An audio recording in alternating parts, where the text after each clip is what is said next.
There we go, team. I don't know what the heck that was. I hope. Hey, team. Yeah, the broadcast wouldn't connect for some reason.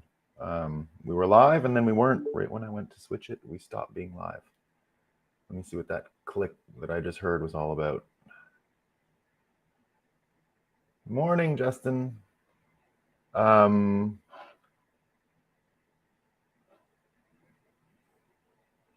heck.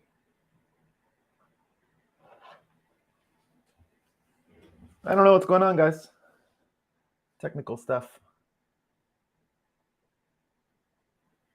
I had it running, turned the camera, and it was off for some reason, but that's okay. I think we're good. Looks like Justin's coming in on YouTube, so that one is going. It's telling me everything's good. All right, team. Sun is up. I checked and Bitcoin's running. All right, we're happy. We're good. We can have coffee, talk about what's going on. You're going to get to see me with very little prep today. I had a birthday party for my, didn't get a YouTube notification as usual, but you're live. Yeah, the YouTube notification stuff, I feel like, well, we'll talk about it a bit today. I feel like I get age restricted. I've seen a few times, and anytime you're age restricted, you don't get pushed out and notifications. We're going to be doing more on Rumble shortly. I only haven't added Rumble because I'm just trying to keep the steps to go live limited for now, in order to not get too bogged down. I've been trying to run Rumble for the past few days, but it's not converted. So, but I've only been trying, let's say, about a half an hour before, or 45 minutes before, where I'm tinkering around. 2 times now, the Rumble feed has just died on that last. You're filling out forms and trying to do whatever it is, and then you get to that last. It's almost like a payment process. You're at that last page. It's supposed to shoot everything out to the internet. Notification just appeared. Okay, great. So on Rumble, the last 2 days, right when I get to that broadcast button or whatever, when it's the last stage and it would go feed the broadcast out, it just erased and said start over. So each time I said, God, I don't have the time to start over. I'm going to keep working at it. We'll get it there. It shouldn't be a problem. But let's talk quickly about all of this stuff. The Twitter, YouTube, all that stuff that's going on. One of the great things about Elon Musk's purchase is that it's forcing all of the Twitter issues into the forefront. And one of them in particular is related to China. So here's what it looks like. And this is all from China Uncensored. If you don't follow China Uncensored, you really ought to. It's one of the last YouTube channels that is really getting great news, in-depth interviews, all kinds of great stuff. And it's run by a guy named Chris Chappell. I'm inviting him to Bitcoin 2023 in Miami. He's got, a huge subscription base. He's been at it for almost 10 years. And it was just a guy who kind of was living in China and was a little bummed out about all the crazy stuff happening there. So he started this YouTube news show, and it's really good. And it's a mix of humor, and he does his. It's presented in kind of a John Oliver way. John Oliver's the worst example because he's absolutely not funny. But what's the other guy? I just can't remember the names. The one who was funny, but now he's crying about other stuff. And Steve Colbert took over for him, or The Daily Show. Yeah, The Daily Show. Or Trevor Noah took over for him. Sorry, not a funny guy. But the show that this guy Chris Chappell runs, he mixes in a couple jokes. He's got an ongoing soap opera frame to handle all the power jockeying inside of China, the Chinese Communist Party. And he edits it and puts it on an old-fashioned TV, a little bit like what Twin Peaks did with that fake soap opera that had followed throughout the show. So he follows this soap opera and he adds pieces to it about what the Chinese CCP is up to and what they're doing, and because it's always these crazy stories that sound more like a soap opera than reality. And we saw that yesterday with Hu Jintao, of course, the former premier or prime minister, or whatever the heck they call him, of the Communist Party, the chairman or whatever. So And remember, like we said on the show yesterday, I still can't determine whether it is that he was like pooping himself and they just had to go because he was old, because it fits both frames, right? It's easy to imagine that it was some kind of palace intrigue that got Hu Jintao out there. But I also saw maybe just an old man who stunk, and it could have gotten worse, and they didn't want any, embarrassing pictures taken of that, right? Maybe he would vomit, maybe it wasn't diarrhea or something, but it could still be the both. But of course, it looks like palace intrigue, and I'm still weighing on the side of palace intrigue. But you never know. Old people in that culture, hard for younger people to tell them what to do. It could have only been Xi who told him that maybe he was pooping himself and had to go. I don't know, but like that's how that stuff does work, right? So who could tell the former, sitting next to the leader of the country, there's a hierarchical standing here, and there's very few people that can tell Hu Jintao, go to the washroom, right? So that could all be there. But this is from China Uncensored. So they mentioned yesterday that this is a report from Fast Company that literally 15% of Twitter, 15% of Twitter are actually bots. 15% of Twitter are Chinese bots. 15%. And he goes through a bunch of other data points here. We've got Twitter employees are worried about Chinese access to user data. And this is from the Washington Examiner. We remember that there was a whistleblower, Peter Zatko, who says that Twitter was warned by the FBI that it employed a Chinese agent. So you've got that going. And here's just a follow the money analysis of what's going on with Twitter, right? Here's another data point. This is from Reuters. China is now one of Twitter's largest non-US revenue streams. And further to that, overseas ads to Chinese clients are estimated to be in the hundreds of millions of dollars a year. So what does that all mean? Well, it means that bot activity, of course, as we've talked about a lot on this show, can direct attention, it can direct focus. You know how magic tricks work, right? Or hypnosis. It's the same device. You get someone to look at one thing and you do something with the other hand, right? It's all distraction. It's all keeping people's focus trained on one thing while you do something generally pretty simple on the side, but you can get away with it, right? So hypnosis, magic are almost the same thing. Almost the same thing. And if you know how to use bots and Twitter and algorithms, you can induce that kind of magical effect, right? You can induce that, look over here, don't look over here, and precisely how hypnosis and magic work. So when Elon went ahead with this plan, right away we've seen that him actually buying it is not what's important. It's not even close. He forced the conversation into the open about the bots, about where the money's coming from. It's a very small platform in the end. Twitter is much, much smaller than YouTube. And it's so small that it's basically this distilled crucible of all kinds of important points of view, arguments, all those things, and very vital to our system working well. Morning, Ru. And if it doesn't work well, right, if the system breaks down because Twitter breaks down, then you have a situation where we're looking more and more like it is, right? People are frustrated because their points of view don't get through. People are frustrated because their voice isn't heard.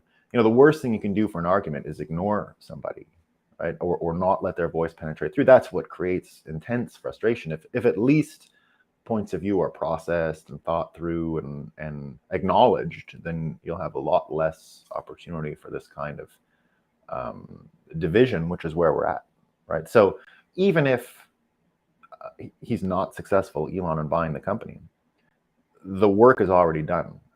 People are uncovering what's going on inside of Twitter, and I think we do actually now have an opportunity to have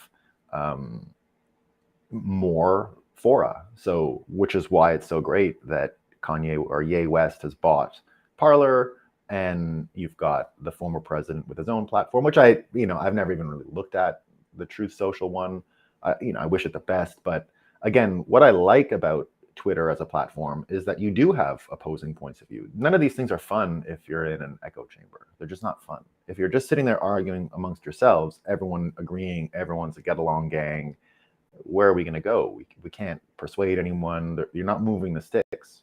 It's just practice. It's just practice. Now, Twitter can become total cliche in the sense that it's just a bunch of people spouting talking points that they heard from other people back and forth. Bitcoin Twitter can especially be that, right? We have a tendency to jump into replies, repeat ourselves, repeat other people. And that's, there's no crime in that, of course. But for a platform to be dynamic and vibrant and attract people, it's better if there is tension, there are fault lines, and original thoughts can be produced and synthesized from two opposing ideas coming together. There's a great book that I think everyone should read, and we're going to get him, the author of this book, at Bitcoin 2023 as well. His name is Matt Ridley. If you've never read the book, it's called The Rational Optimist. And it was written in 2010 or something, so at the very early time of Bitcoin. And it's a big problem of the book that there's no mention of Bitcoin in it, right? It's a big problem of the book. The book would actually be tied together really well if he had known about Bitcoin a little more and pushed for it. But the upshot of the book is this, is that ideas have sex, right? Ideas have sex. And when ideas come together and synthesize and create a new idea, that's how the world moves forward. And he talks about, he's an anti-catastrophist, as we are on this show. So he's saying, don't worry about global warming, for example, right? We're going to manage it. He gives all kinds of amazing little factoids about how much better life has gotten. And one of the most useful ones that I've quoted hundreds of times in my life now is he does a whole chapter on the cost of lumen hours light, right? The cost of light, and charts it from Egypt, where the first lamps were created with oils. And he talks about the luxury that was required to have 1 hour of light at night in the ancient world. And he charts it straight through until now, to the point where an hour of light at night is, literally almost unmeasurable as far as the average salary goes, but it's something like 30 seconds at the lowest paid job in America can pay for, maybe even less than 30 seconds. That's probably not even, it's like 1 second of work, right? 1 second of work. So I don't know the actual math, but it's some absolutely small number. And it's the average salary that buys this light. So he bases everything off a hypothetical or, calculated average salary and is able to determine the affordability of light. And it's a really great way to understand progress. Really great, because you can actually see the different eras when there's no innovation in light technology and when prices actually start to creep up for the cost of light. And we're sort of in that world now. We're going to get to that in a few minutes, but we're sort of in that world now. So we were talking quickly about Parler and Truth Social and the other platforms. Did anyone catch the Kanye West, or Ye West, scrum, we call it in Canada?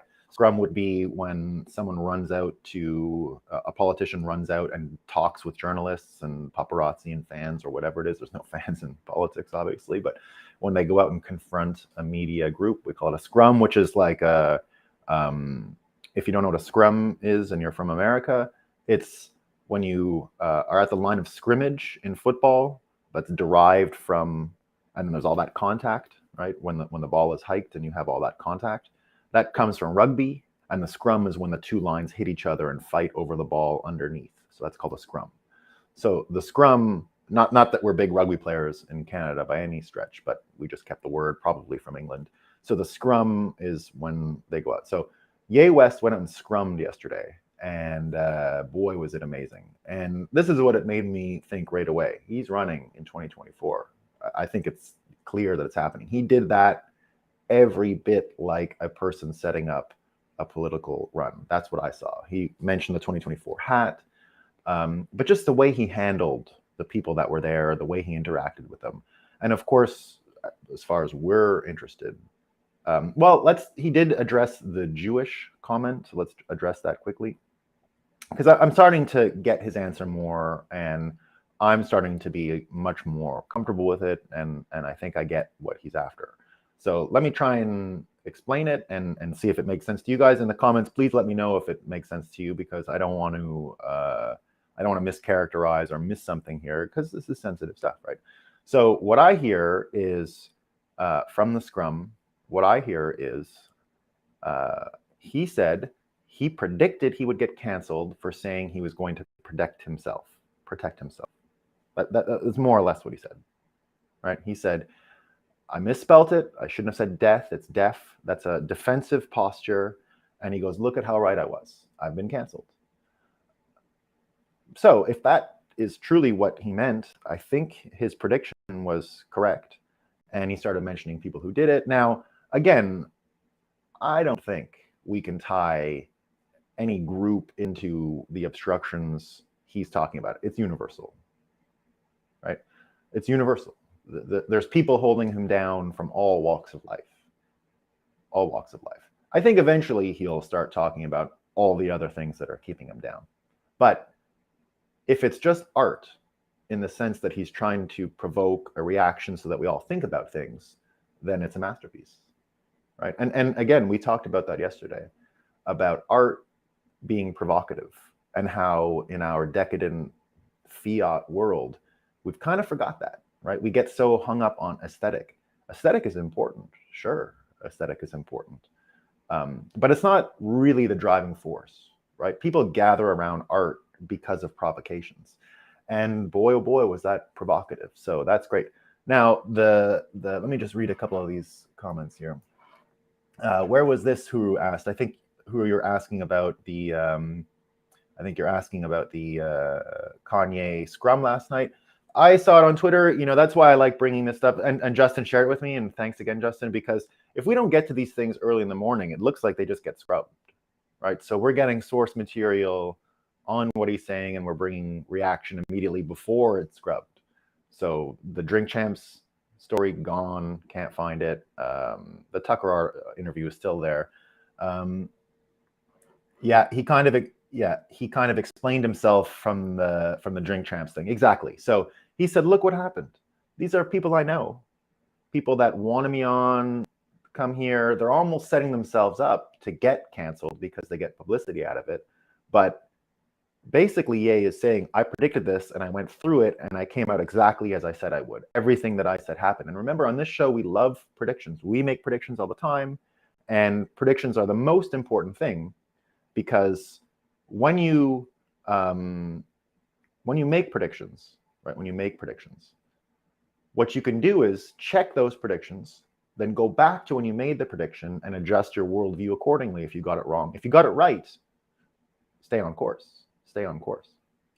And that's the benefit of predicting, right? You make a prediction and you go back and check it. So when Ye makes a prediction and then it comes true, for the moment, we've got to acknowledge that his worldview at the time he made the prediction was more accurate than other people who predicted whatever other result would happen. He'd be finished forever. He was going to go down some crazy path and have worse mental health, or whatever all the myriad of predictions came out when he started this quest. But from what we saw, he was accurate. He accurately predicted it. So it looks like he kind of explained himself.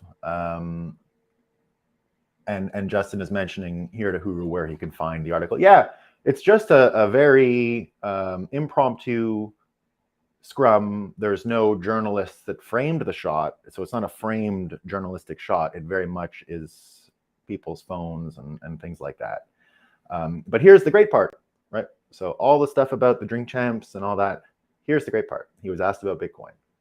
And boy, oh boy, he gave the greatest Bitcoin answer of any politician, of anyone running for public office that I've ever heard in my entire life. And what was his answer? I'm not knowledgeable enough about Bitcoin to speak on it. Wow. Isn't that great? Let that sink in. How many people are willing to say they don't know something in public? The number is like 0 now, right? No one does that anymore. I try to do it as an exercise, to be honest, because reflexively, we all just make up an answer, right? But I've gotten so interested in cognitive dissonance and all those things, right? And understanding how the human mind will fill in the blanks when it doesn't know something in order to save face, in order to not be embarrassed. And it's a human reaction. It's a human reflex to do this. So when I hear him on a large platform about something that seems almost central to his campaign, remember the Satoshi Nakamoto hat. If you remember, one of the last tweets he put out when he disappeared after the 2020 election was decentralize everything, right? He said it, decentralize everything. So speaking like that, I think gives him a lot of credibility with Bitcoiners, a lot of credibility with Bitcoiners. And I think that kind of answer is going to get Bitcoiners behind him even more if they aren't all universally behind him already, which I don't think they are. I don't think they are.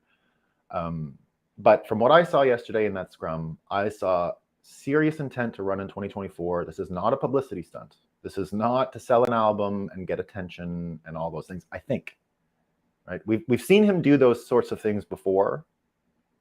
I wouldn't say in a trite way or in a shallow way. We've seen him get a bunch of attention and then release a product. Right? We've seen that.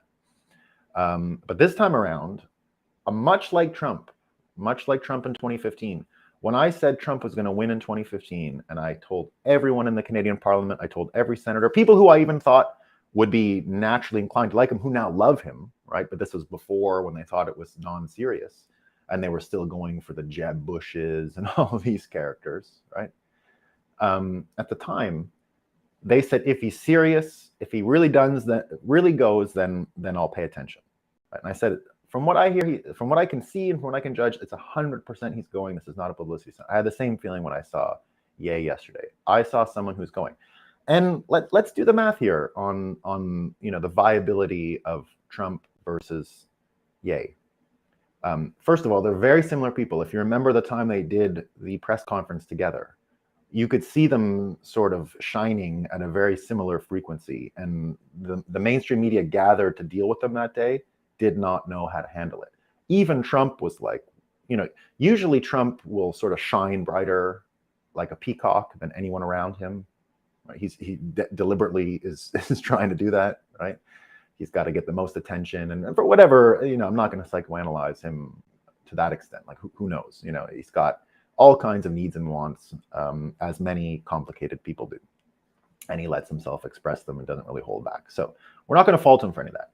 But we've seen him in public not really wanting to share the stage.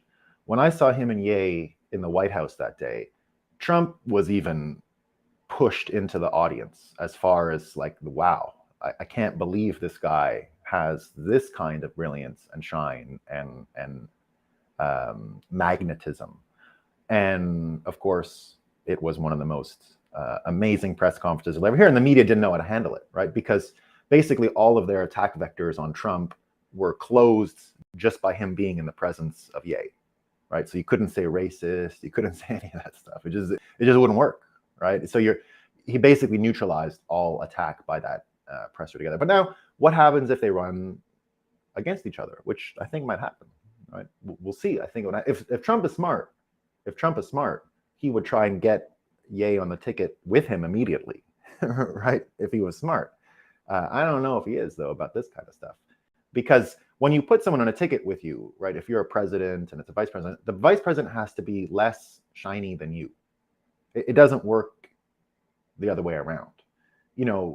Trump's VP, Pence, obviously, he gives you confidence that he could run the country, but he was one of the most boring standard politicians ever, and perfect for Trump, right? He was never going to take any shine. He was never going to take any attention. You take a look at Biden. Biden himself was already a VP, so he's already a shadow of a real leader. So he was already the less shiny guy. You look at his options for VP, they were not great because almost anyone would have induced a feeling, well, that person can do the job better. He had to choose someone who was, probably on some of these mood drugs or something, right? She looks a little bit like an addict, just on the way she speaks. Addict is the wrong word. she looks a little bit like she's under the influence of some kind of Adderall or Xanax or one of these drugs that people take casually in America that don't have, in mainstream view, a very bad connotation. So not calling her a drug addict or anything, but not all there, right? And she shines just dimly enough. She's just dim enough to be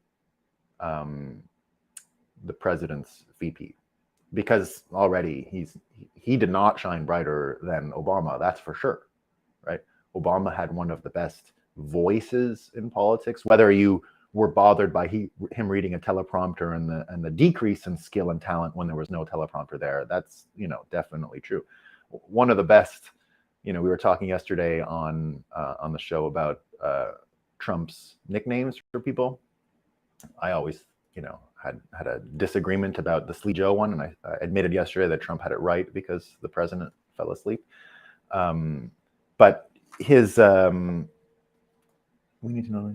Yes, poppers. Yeah, pill poppers and drug addicts. Yeah.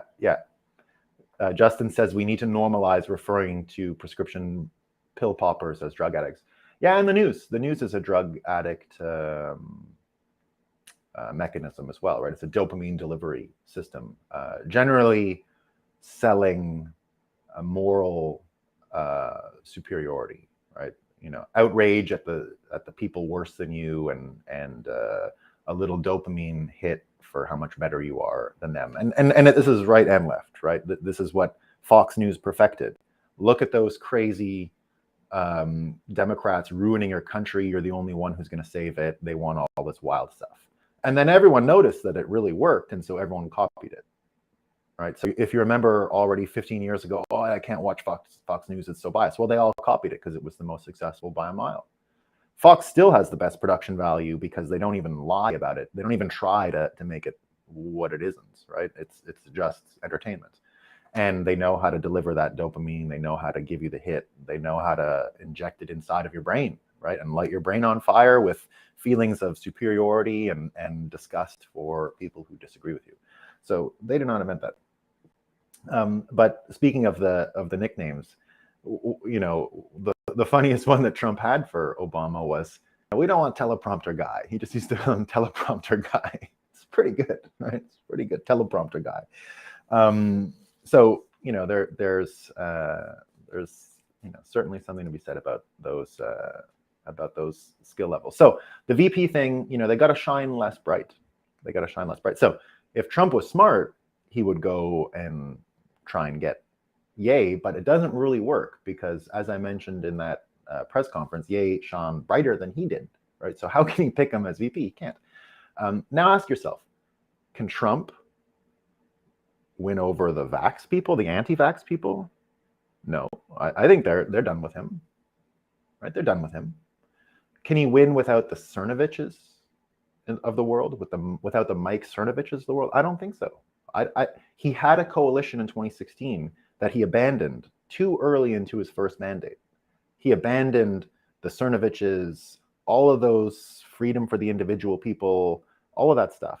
And he went with, the congressional Republican policy plan, which went nowhere, right? So he tried to cuddle up to the established Republicans so that they didn't obstruct him and give him shit about stuff, and probably hoping he would help them with all of this Russia collusion nonsense. And of course, he got no deals. No one helped him. And all the people he tried to help were just a waste of time in the end. So people like Cernovich abandoned him immediately when that happened. People like Mike Cernovich abandoned Donald Trump in 2017. 2017, they said, enough of this guy. We supported Donald Trump in 2016 to change things. Looks like he's get along gang. So, yeah, and so Justin says, Trump stopped pretending he was going to drain the swamp. Yeah, I think, I continue to think that Trump is just a pragmatist and he just miscalculated. I still think he wants to drain the swamp to whatever extent. It's just that he had a chance and he blew it. Right? He could have done it and he blew it. And so people like myself and I was with Trump excusing him to the last day. But at the last day, when Ross and Assange and Snowden didn't get the pardon, I said, well, that's the end. Like, I can't, you're not going to get what you want, right? I get it's still a net positive force. I would still choose him again for the last one, but I think we only need one time of him. He broke the mold, and we'll always be appreciative. I will always be appreciative of him smashing the old Republican Party and plowing a way for people to say all kinds of stuff. But the whole idea of him being president was costly for everyone. It was costly for me. I lost tons of friends out of it, right? Tons of friends. And not everyone was able to even have a nuanced opinion any longer on a bunch of things that Trump touched. The minute Trump would touch one of these stories, you either were on his side or you were against his side, you were defending him, or you were whatever. It was just a whirlwind that would go through everything, right? So it was a kind of a problem. So all that to say, I think Ye is one of the people who could really easily beat him. Easily.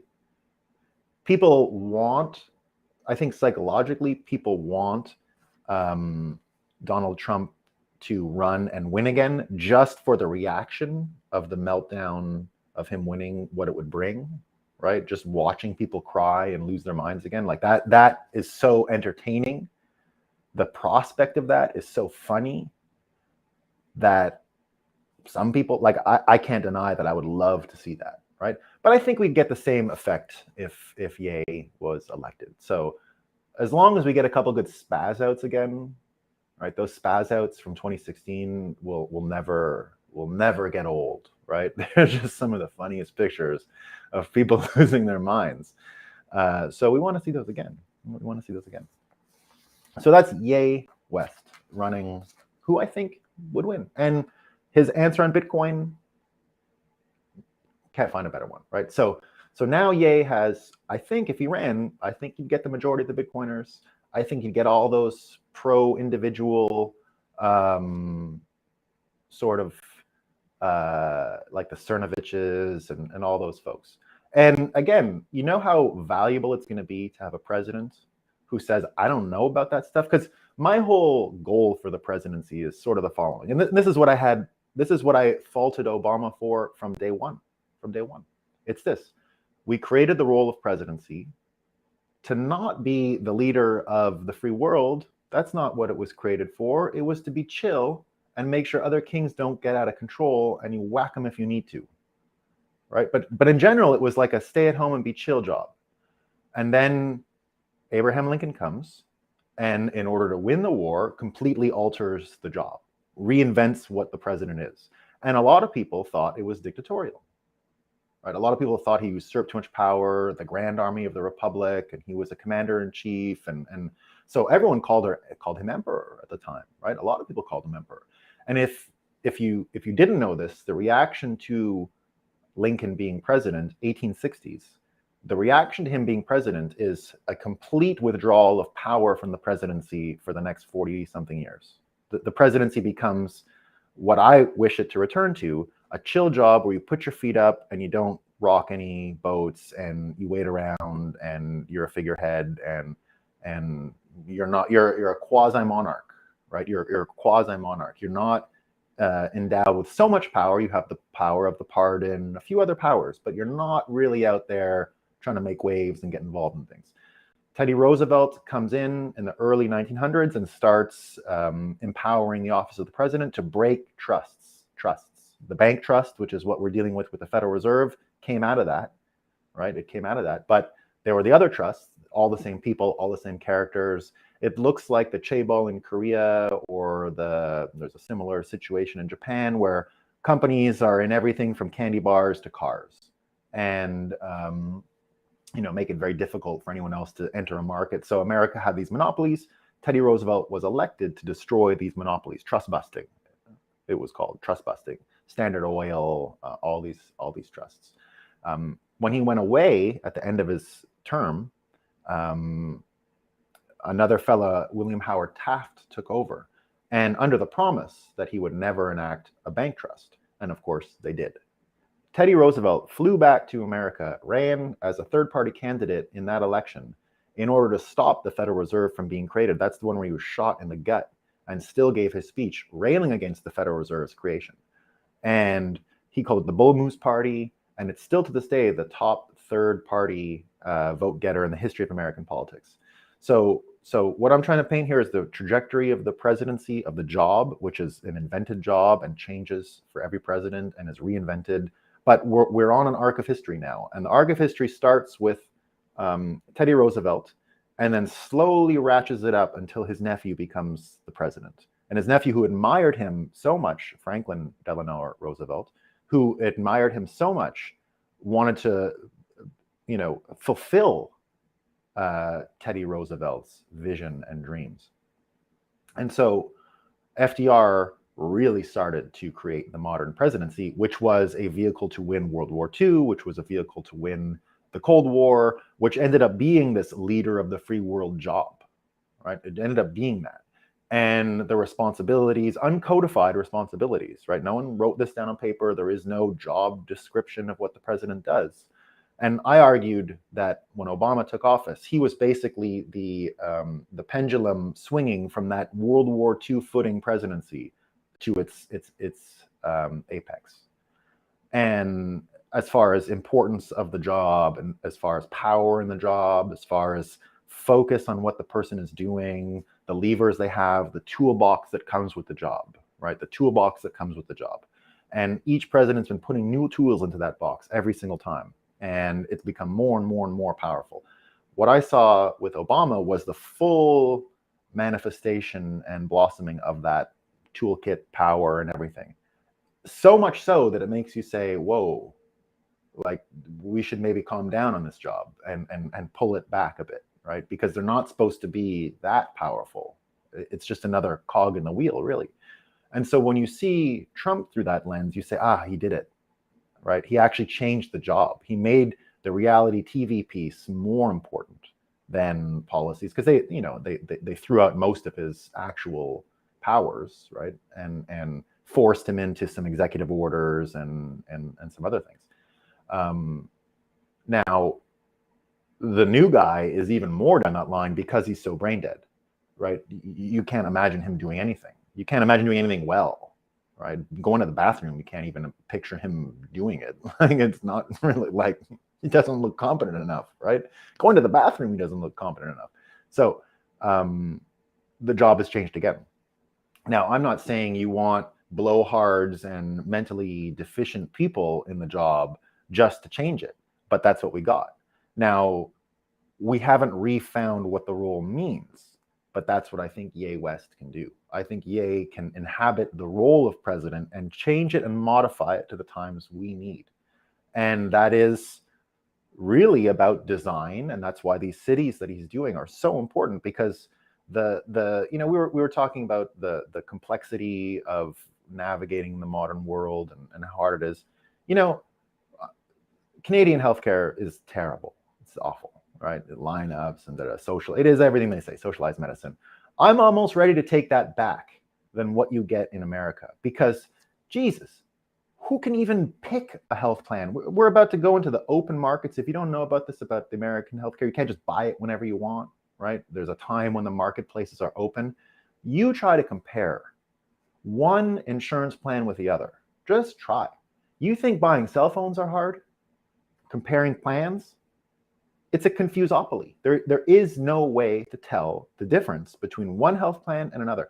You don't even know what you get. Did you know that? If you buy insurance in America, you don't even know what you're covered for until after you buy the policy. They don't even tell you. They give you a bit of things in almost unreadable forms. Big, huge spreadsheets, PDFs with plans next to each other, a million factors. I mean, I can't even imagine what you in the end, you can't do it, right? It's designed so that you can't compare them simply. That's the way it is. It's a confusopoly, right? So I don't know what I'm covered for. I don't even know. I get bills and I said, well, don't I have insurance? No, I guess I didn't have it for that. Who knows? No one can tell. It's impossible to tell, right? It's impossible. I'd almost like socialized medicine over not even understanding what it is you're buying. I want to go back to just paying the doctor and not bothering with insurance. That I can at least get. What's this cost? I'll pay it, right? Because whatever we have with the insurance, I don't know what I get. I pay a fortune, a fortune. You can't imagine how much we pay in America. It's absurd, right? It's 25,000 US dollars a year, more for nothing, right? So total confusopoly. So when you hear Ye West talking about, when you hear him talking about cities in a box, I think that's a future industry that's going to help run the world. I mean, this is one of the biggest sleeper industries you haven't heard about. My book, Satoshi Wedding Murders, which will be available soon, you can read the chapter 1 right now on nolanbowerly.com, is all about an eyeball and a human, and every human has an eyeball and a eyeball, and going all around the world, doing all kinds of fun stuff and all that stuff. But what you'll see, what will strike you in the story are all these new types of cities that have been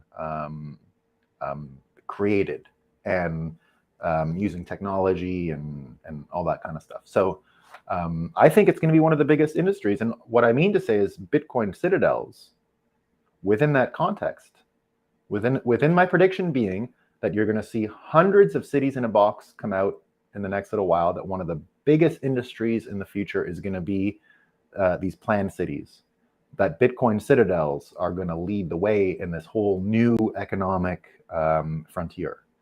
We're going to be, and that's the nuclear energy piece and the education piece, the conference piece, all of that's going to mold into these new communities. Because think about it like this. Loneliness is one of the biggest plagues on this new internet world that we have, weirdly, right? So much loneliness in the world. And I think you can chart drug addiction and all this stuff to the loneliness factors. And COVID made it much, much worse, right? But people are really lonely out there. You can hear it, you can see it, you can taste it. It's tough, it's awful. But Bitcoiners don't have that trouble. We don't. We've been sharing this Bitcoin vision. We have so much camaraderie with each other around Bitcoin. Of course, there's infighting, but even within that infighting, there are groups and cliques and fun and friendship. And now, I'm not saying all Bitcoiners aren't suffering from loneliness. That's not what I'm saying. I'm saying that Bitcoin community offers a way out to that loneliness that so many people are afflicted by, because the community is so thoughtful and strong. Look at the people who come to the show. I mean, that's what we like, right? We're here to talk about things that we see in common and really help create community around stressful world events. Because anytime you get stressed out by this news, you're sort of deviating from the Bitcoin path and what Satoshi managed to help us all envision, right? So Satoshi, for me, one of the big gifts I got is just, once you start understanding Bitcoin, it becomes so much easier to imagine a good future. It was much harder to do that. And he didn't really understand how much the polluted money, the spiritually polluted money, polluted people's actual spirits. Right? It was hard to tell. But once you see the contrast, of Bitcoin and dollars, it becomes a lot more obvious. And the good news is about the changing role, and this is the last story of the day because I got to bring my children to their dance lesson. But this is a great one, and this is actual positive news, and you can see it combining with a type of Ye presidency. You can start to see what America can do for the world and how Bitcoiners can fit in. And here's what it looks like. So this is all from Zero Hedge, so who knows? But it turns out that a group of 19 state attorneys general.